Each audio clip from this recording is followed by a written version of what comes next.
प्रेम से बोलिए सियावर रामचंद्र भगवान की जय।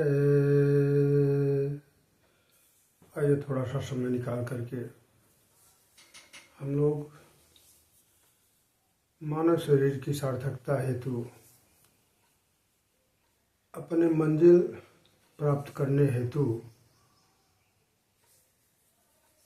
थोड़े समय निकाल करके हम लोग सत्संग का आनंद लेते हैं। आज सत्संग का मुख्य विषय होगा कि नववर्ष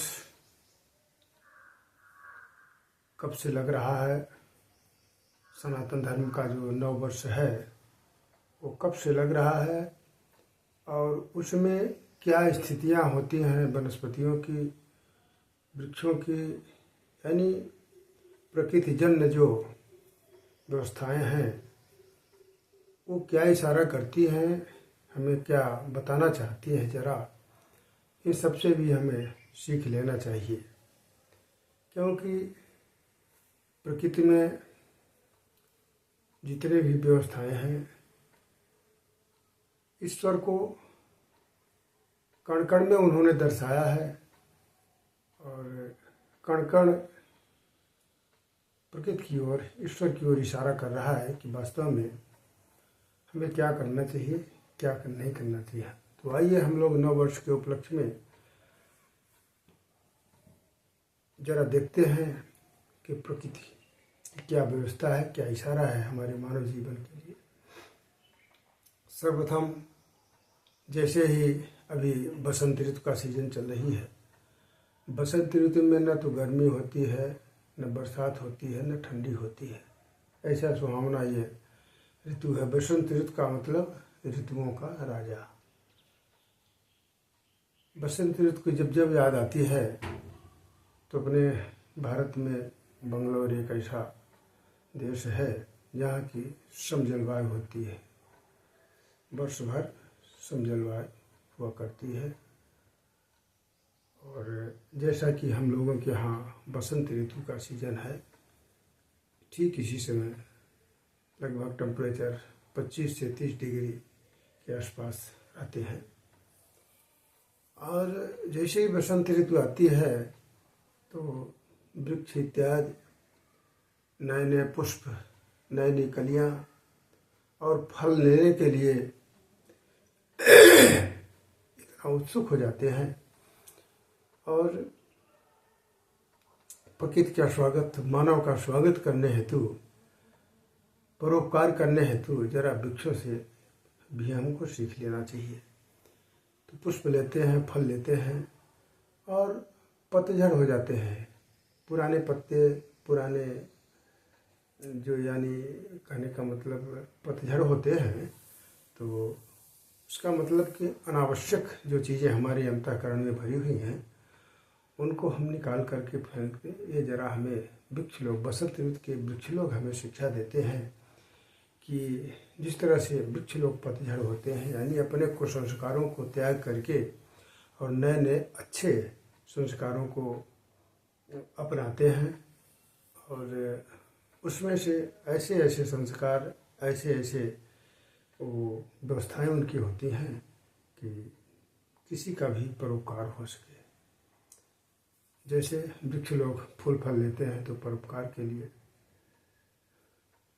तो संत तुलसी संत स्वमतर फूल फल पर हेत ये इतते पाहन ने उतते फल देत। तो इस तरह से परोपकार जरा वृक्षों से सीखना चाहिए। उसी तरह से हमारे आपके जीवन में हमें आपको चाहिए कि अपने अंदर के जो कुसंस्कार हैं, जो कमियां हैं, जो न तो स्वयं के लिए सार्थक हैं, उपयोगी हैं और न तो किसी दूसरे के लिए, तो ऐसे ऐसे संस्कारों को अपनाएं और कुसंस्कारों को छोड़ने का प्रयास करें। और नए वर्ष, जैसे नव वर्ष के लिए सभी सज्जनों को हार्दिक बधाई देते हुए नव वर्ष के स्वागत के लिए हम लोग भी तैयार हों।